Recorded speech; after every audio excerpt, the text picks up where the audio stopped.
السلام عليكم ورحمة الله وبركاته. ازيك يا اخواتي؟ عاملين ايه؟ يا رب تكونوا بخير. ان شاء الله هنعمل مع بعض النهارده الاندومي زي بتاع بره بالظبط، ونفس التكات ونفس الطعم، مش هتفرقوا عن بتاع بره بالظبط. ان شاء الله هنجيب معانا باقي مكونات ونرجع شو هنعمل ايه. اول حاجة هنجيب البهارات بتاعتنا. البهارات دي كلها موجودة عندنا في البيت، كل حاجة معانا، مش هنشتري حاجة من بره. ودلوقتي بقى في بقى تكات كده نحطها. شفت الصوصات اللي احنا كنا بنجيبها اللي هي في الكيس الزيت ده؟ احنا بقى هنعمل مع بعض. بصي مش هيفرق عن بتاع بره بالظبط ان شاء الله.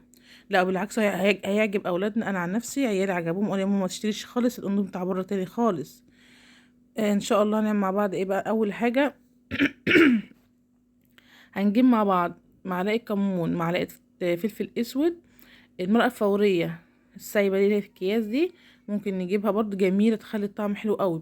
معلقة برضو منها، ومعلقة ملح وكركم وكاري، ومعلقة جنزبيل، ومعلقة بابريكا، ماشي، و... وقلبين مرقة، وتوم بودر وبصل بودر، من كل حاجة معلقة صغيرة. ما نكترش عشان أولادنا مبقاش حامي عليهم الفلفل الأسود. قلبين مرقة. وده 7 بهارات، لو عندك ال7 بهارات حطي، ما عندكيش عادي.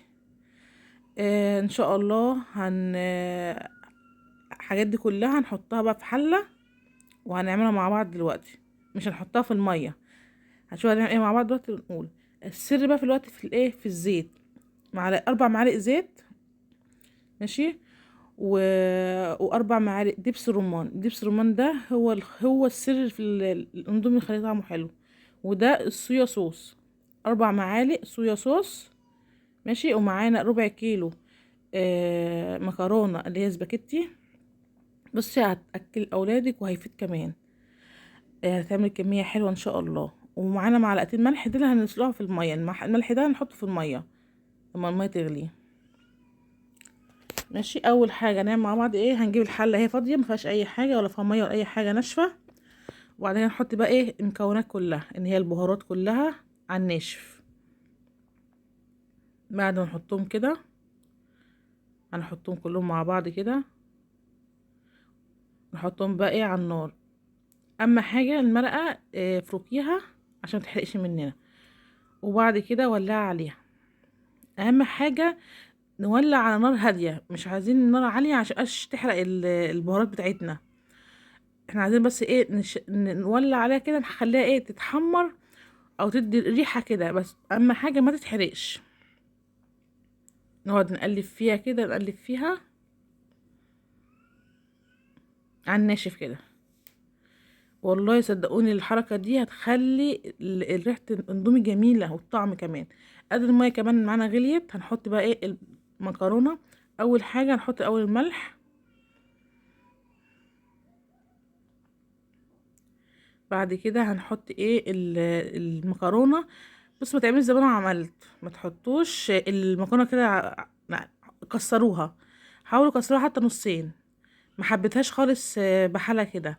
غلبتني في التقليب، وغلبتني على ما اتسلقت، وكمان إيه لزقت في بعضها. اهم حاجه اقعدوا قلبوا فيها كده عشان تلزقش. انا قعدت بص قعدت اعملها كده عشان تنزل. لا صراحه ما عجبتنيش الطريقه دي. كسروها 2 على الاقل عشان حتى اولادنا يعرفوا ياكلوها.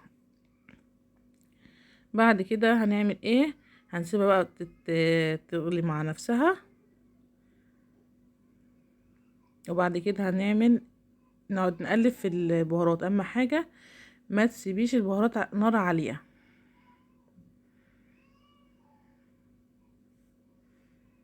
والله صدقوني الطريقه دي والله العظيم، بصي ما هتبطلي تعمليها، على طول هتعمليها. انا على نفسي، انا عن نفسي انا اصلا مدمنه اندومي يعني. وكبار برضو، ناس كبيره جدا بتحب الاندومي، الشباب، اولادنا. انا عن نفسي عيالي كان بيحب يجيبوا الاندومي بتاع بره ده خالص. قلت لهم لا، انا هعمل لكم بقى الاندومي في البيت. وبعد ما عملت الطريقه دي عجبوهم جدا.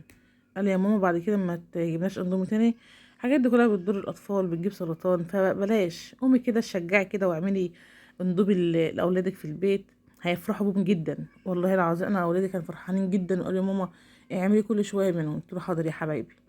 فنقعد بقى نقلب كده. ايوه بقى، بص قلب في المكرونه برضه عشان ايه ما تلزقش، عشان انا ما كسرتهاش، انا مش حبيتش الطريقه اللي هي تتحط بحالها كده، لا كسروها، لما كسروها هتريحك يعني. بص ايدي في ايدي في البهارات على طول، اهم حاجه اوعي تحرقيها، لو حرقتيها هتمرر.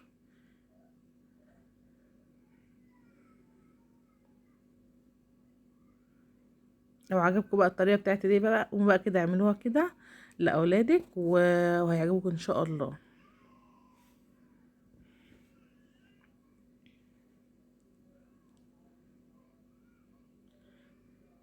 معانا هو 4 معالق زيت. الزيت ده بقى هو ده سر الخلطه. الزيت ده هتقعد تقلبي فيه كده على طول، برضو على طول ايدك سريعه كده في البهارات.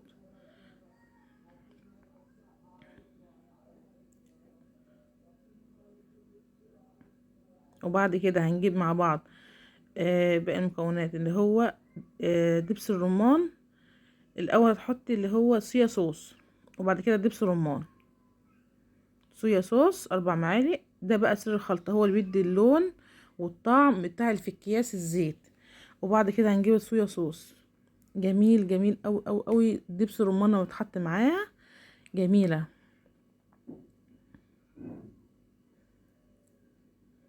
اتفرجي بقى على طعم وعلى ريحة، قلبت الشقة خالص، اكني جايبة اندومي اندومي فعلا. بعد كده بقى ان شاء الله نقعد نقلب فيها، اما حاجة ما تسيبهاش تتحرق.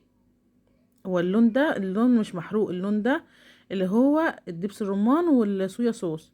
بعد كده هنقلب تقلبتين في المكرونة، وناخد يجي 5 كبشات كده من المية بتاعت المكرونة. دي بقى التكاية بقى بتاعت التقل بتاع الاندومي.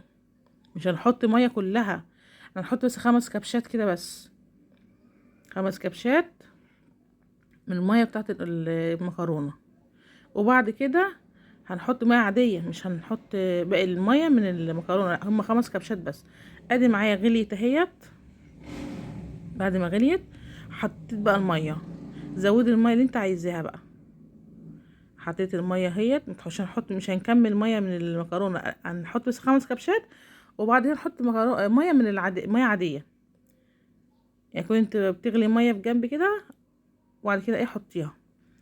شوفي بقى الحدق اللي انت بتحبيه دي اللي بتحبيه حادق، لا اللي انت عايزاه اعمليه. انا عن نفسي الحدق حلو يعني معايا. ادي كده المكرونه صفيناها وغسلناها حلو جدا، وبعد كده نحطها في قلب الميه. بعد ما نحطها في قلب الميه بتاعت اللي احنا عملناها الاندومي، بصي والله العظيم جميل جميل جميل. بصي بقولكيش والله ما هتفرقيه مع بتاع بره بالظبط، قلب ريحه الشقه خالص. عيالي جم يقولوا يا ماما انت عامله اندومي، انت جبتي الاندومي منين؟ قلت لها انا عاملاه في البيت. فرحوا قوي بيه.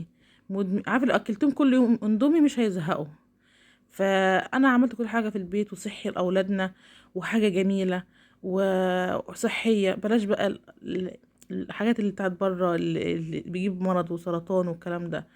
انا والله مش هجيبه تاني خالص في بيتي بعد ما عملت كده. هنشوف مع بعض عملنا الاندومي اهوت، حطينا في اطباق. بصي، بصي من ربع كيلو مكرونه عمل لي كميه قد ايه، كتير يعني، هيبقى كمان يعني ولادي بصي ما اقولكيش فرحانين جدا. ربع كيلو مكرونه وحبه بهارات في موجود في البيت، وكل حاجه موجوده في البيت، مش هشتري حاجه من بره. هتعمل لاولادك وتفرحيهم كمان.